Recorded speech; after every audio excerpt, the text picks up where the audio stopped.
The Cardinals and closer Ryan Helsley are set for arbitration. Plus, we begin our breakdowns of the new rules for Major League Baseball in 2023. And today, we're going to go over the end of the extreme shift. This is Locked On Cardinals. You are Locked On Cardinals, your daily St. Louis Cardinals podcast, part of the Locked On Podcast Network, your team every day.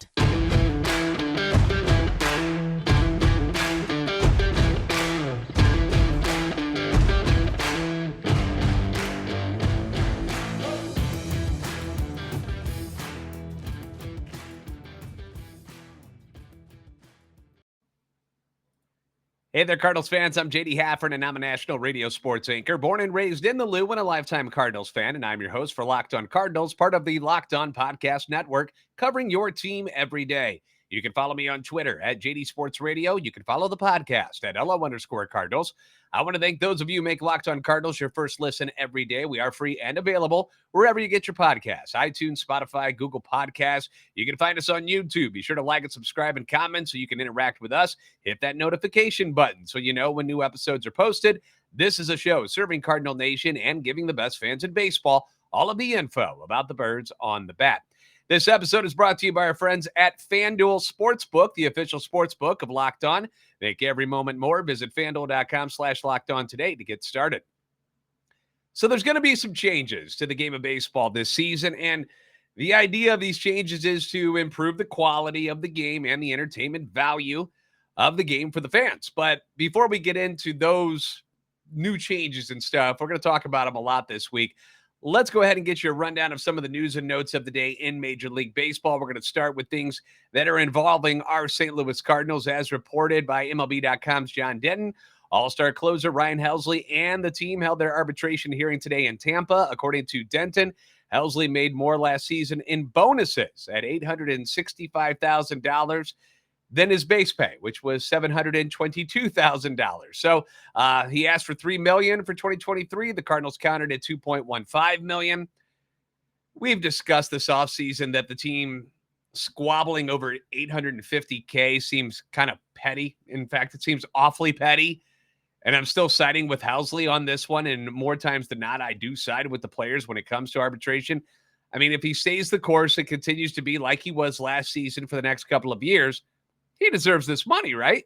Granted, the save total was only 19, but that's because he didn't fully take over the role of the closer until like June. But he also had 9 wins last year out of the pen, and despite the crappy ending to the year against Philly, was a very reliable closer, as reliable as anybody in baseball last season. His Ks per 9, outrageous, 13.1. That was behind only Edwin Diaz, who led the league at 17.1, which is freaking bonkers. Josh Hader at 15.6, and then Liam Hendriks at 13.3. Now, Diaz is 28 years old. He just signed a 5-year, $102 million deal. Josh Hader, 28 years old, making $14.1 million and is scheduled to be a free agent after the season. Liam Hendriks, 34 years old, is making $14 million this season. Helsley is going to be 29 during the season, which is going to happen in July, by the way. That's when his birthday is, which might surprise some people. I was one of those guys who thought he was probably a little bit younger than that, but he's not. Not that 29 is old, but you're getting him right now in his prime. You know, he's not 24, still figuring things out. Dude's going to be 29, all right? These are his prime years as a closer, and you're already getting it at a bargain price, even if you gave him the $3 million. He's not set to be an unrestricted free agent until 2026. I mean, Helsley appears to be taking it all in stride, and not the way Tyler O'Neill took things last year when during this process of arbitration. He said it weighed on him a lot, and that was kind of an issue for him. Denton posted a quote from Helsley who said, "I know they're going to try and tell me how bad I am because I've heard all the stories. I'm just trying to enjoy the moment, enjoy the process, and be thankful that I'm here. It's better to be there than not to be there. And it's about trying to find the positives in life and grow from there." Attaboy, Ryan Helsley. Attaboy.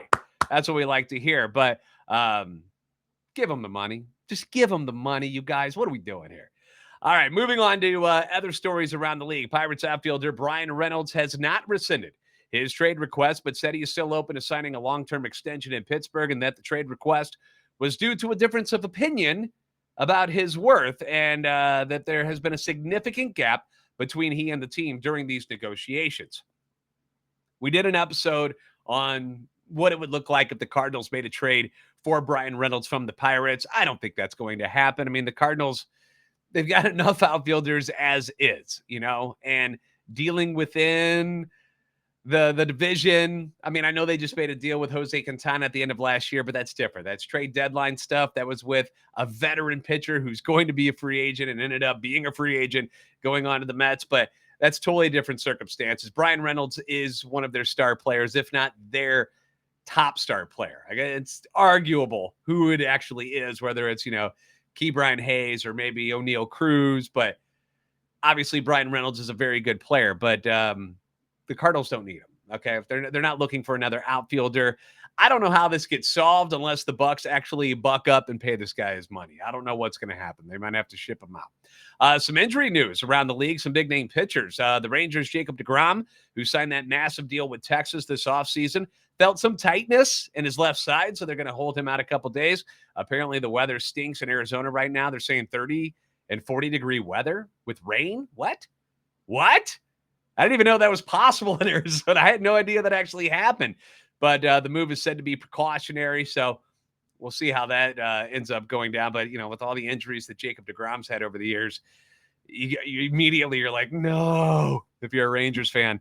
The Yankees got way worse news, though. Starting pitcher Frankie Montas, whom they acquired at the trade deadline last year from Oakland, will undergo arthroscopic surgery on his pitching shoulder. Could make it back for the second half of the season, which is a big one for him because he's set to be a free agent at the end of the season.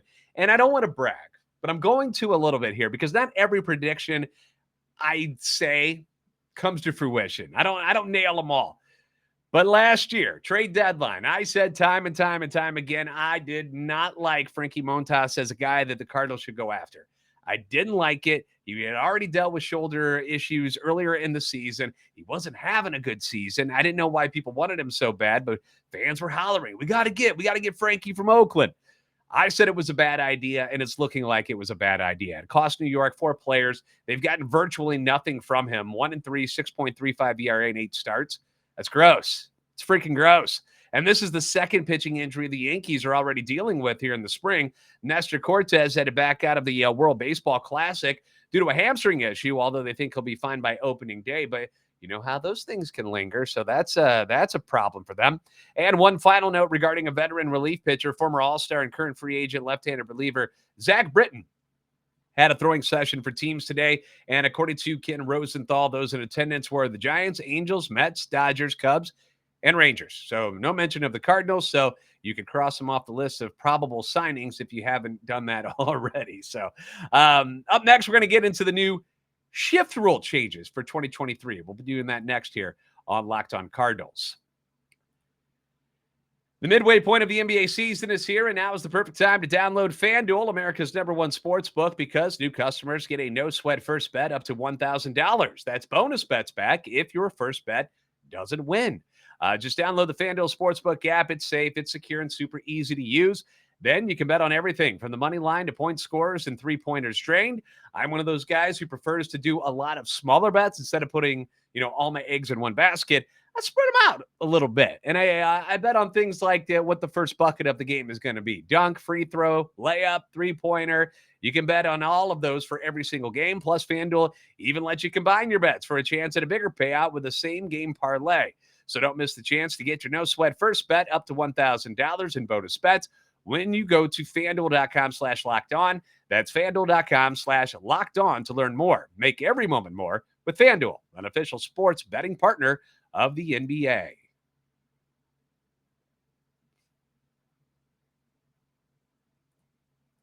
Thanks for making Locked On Cardinals your first listen every day. Be sure to check out Locked On MLB Prospects as well. Host Lindsey Crosby is a prospect encyclopedia, and he's going deep on the MLB stars up tomorrow. It's free and available wherever you get your podcasts. So things are going to look a wee bit different coming up here in 2023 with some new rules coming to Major League Baseball this year, and some of them you may have heard of, and some of them you may not be aware of so much. So what we're going to do is we're going to go over them on the next couple of shows, all right? And we just want you to be aware of why things might look a little different out there on the diamond this year, just so they don't catch you off guard during the season. So today what we're going to do is we're going to focus on the new shift rules. The shift rule has been changed. Here's what they have written for us, okay? This is what they've got. As the pitch is thrown, the defensive team must have a minimum of 4 players within the outer boundary of the infield with at least 2 infielders completely on either side of second base, or else the penalty will be an automatic ball. The rule is aimed at showcasing the athleticism of middle infielders and restoring more traditional outcomes on balls in play. So I'm going to throw up this graphic on our YouTube page here. So like what you used to think about when you pictured a baseball diamond, until these extreme the extreme shifts started happening more and more often. This is normally what you would see. You would have the third baseman and first baseman somewhat close to the bag, not exactly guarding the lines, but somewhat close. And then you had your second baseman, and then you had your shortstop, and everything was pretty spaced out so they could cover as much ground as possible. Then things got a little blown out of proportion, and the extreme shifts started coming, and people were all over the place. Now the infielders have to start on the dirt portion of the infield. No more standing in shallow right field or having an infielder all the way over on the other side of the second base bag. They also can't start on one side and then try to, circumvent the whole thing by sprinting over to the other side. That's illegal. They can't do that. Although, why would you want to have a dude in motion on the infield anyway, right? You also can't swap out your better infielder to play on the other side of the field when a certain batter comes up. So like the Cardinals couldn't move Edman to second base if a left-hander is up and move Donovan over to shortstop just for that batter and then move him back. You can't do that. Outfielders will still be allowed to shift like normal. So in those game-ending situations that you've seen before, you can still bring one of the outfielders in to be that fifth infielder. That's still legal. Or if you have the courage to do this, you can move one of your corner outfielders all the way over to the other side of the outfield. So you could take, your left fielder and move him all the way over to right field if you think that is something you'll get away with. It's going to take some major stones to try that maneuver. But if you don't think he's going to hit it in the left field, and he's going to pull it over there, you can try it. And I'm sure somebody will at some point, but we'll see how many people get burned when they do that. Now, if a violation occurs, that hitting team is allowed to decline the violation if they want to. So like in football, if a guy goes offsides, they get him to jump offsides, and you'll see the quarterback will, continue with the play, and they'll throw it downfield. They get a big chunk play, and the team will decline the penalty and take the yardage instead. Same thing applies here, where say there's a violation, somebody has violated whatever portion of this rule it is, but the guy hits a dinger or a double or something positive, the team that's hitting can decline the violation penalty and accept the result of the play. So what is the penalty for a shift violation? Well, it's an automatic ball, and that's given to the hitter, which doesn't sound like much, but to a pitcher, it's the world. So you alter what is a 2-1 count, make that a 3-1 count against them, or say a pitcher, say he strikes out a guy, say it's strike 3, or induces that inning-ending double play, but a violation gets flagged, then the batter's at bat continues, and that would give somebody a second life. Like you've seen it where like you hit a foul ball and a guy drops it, right? Like he bobbles it, it falls to the ground, and you'll hear the commentator say, another life given to the hitter. This can be dangerous. It is. If you give them another chance to do damage, a lot of times they'll get you. So this could change some things dramatically in games. Now, are the violations reviewable? Good question. The answer is yes, they are. Now, which kind of, in my opinion, kind of counters the idea of speeding things up.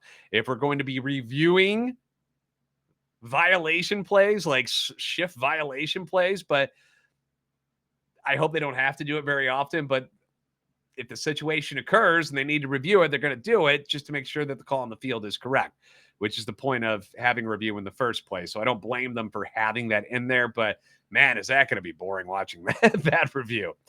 So what are the expectations for these changes being in place for the hitters next season? Well, the MLB-wide batting average on balls in play in 2022 was 290. 7 points lower than a decade earlier, and the idea is to put a stop to this trend. They don't want this going down anymore.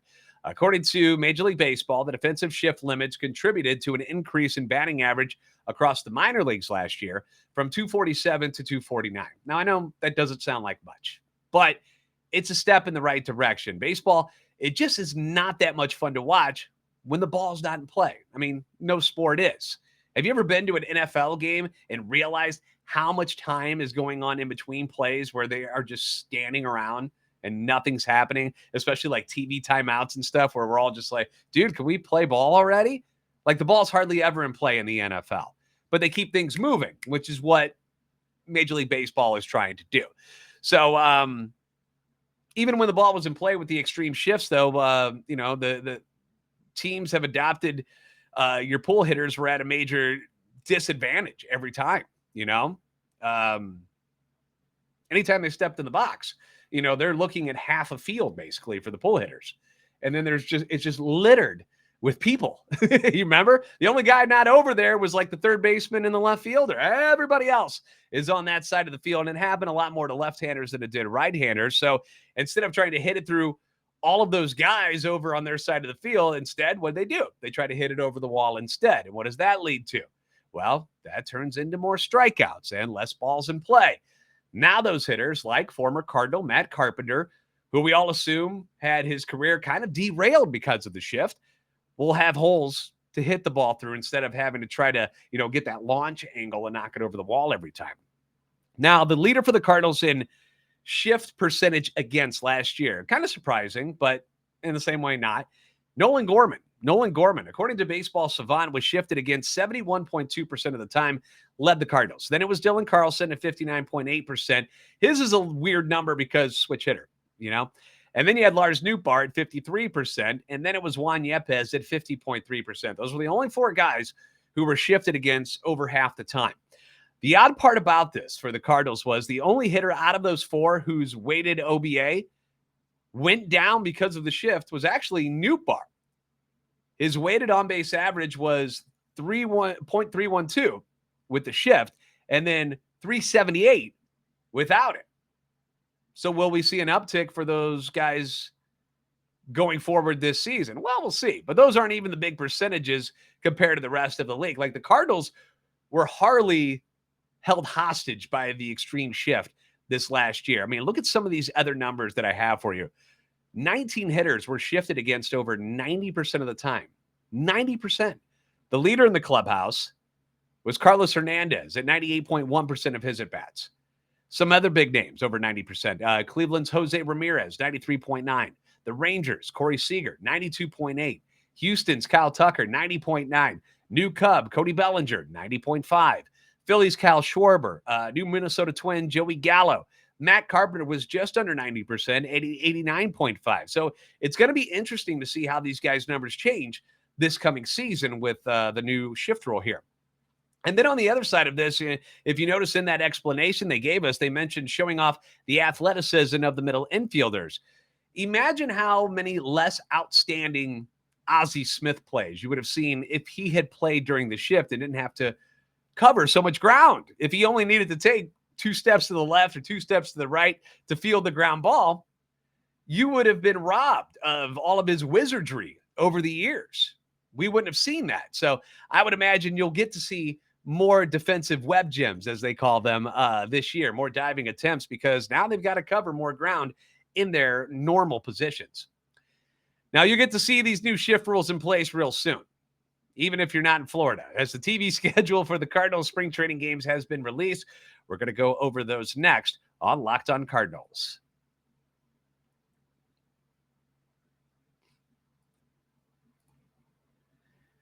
We've got the release from Bally Sports Midwest on what spring training games they will be airing. So on YouTube, I'm going to throw this graphic up here for you so that you can see it, but also on the podcast, if you're just listening on the podcast, I'm going to run it down for you. Bally Sports Midwest will televise 15 spring training contests in 2023, which is the most since 2019. The television home of the Cardinals kicks off its live game coverage with the spring training opener versus the Washington Nationals on Saturday, February 25th at Roger Dean Chevrolet Stadium at noon Central Time. Now, each of Bally Sports Midwest telecasts will also be streamed live on the Bally Sports app and BallySports.com, and most afternoon games will be replayed in prime time. New Cardinals television play-by-play announcer Chip Carey will call the action alongside Brad Thompson and Jim Edmonds. You've got the 25th and 26th versus Washington will be the first games. Then you get 13 of them in March, beginning on the 5th against the Mets. Other teams you'll see them face are the Astros, Tigers, Marlins, and Yankees. Plus, on March 9th, they'll have a game against the Nicaragua team that is playing in the World Baseball Classic. So that could be interesting. The team's flagship radio station, KMOX 1120 AM, will be broadcasting 15 spring games with John Rooney, Ricky Horton, and Mike Claiborne behind the microphone. The radio schedule also begins on Saturday, February 25th against Washington. There's the rundown. Those are the games that we're all going to get to see. I'm excited about it. Bally's is not bankrupt yet. So we're going to get at least some spring baseball. Look, I don't know what's going to happen with all of that stuff, the Bally Sports, and I get it. It's a big issue. So, but I'm sure they'll figure it out. They're not going to not show baseball games. All right. They'll get it figured out. But we're just 10 days away from watching and listening to actual Cardinal baseball. And I, for one, cannot wait for it to get here. It can't get here fast enough, man. I'm super excited. Thanks for making Locked On Cardinals your first listen every day. Now make your second listen Locked On MLB Prospects. Host Lindsey Crosby is a prospect encyclopedia, and he's going deep on the MLB stars of tomorrow. It's free and available wherever you get your podcasts. I actually retweeted out some of his footage that he did on YouTube about some of the Cardinals prospects. If you guys want to go view those, you can do that. On tomorrow's show, we're going to continue our segments on the new rules for Major League Baseball this year. Tomorrow, we're going to go over all the new rules for pitchers because there's a lot of them, including the pitch timers. We got limitations on pickoff plays. We got a lot to get into. So we'll go down that path tomorrow together. If you haven't already, be sure to like and subscribe on YouTube. Follow on Twitter at @LO_Cardinals and at JD Sports Radio. You're the best fans of baseball for a reason, and I'll see you next time on Locked On Cardinals.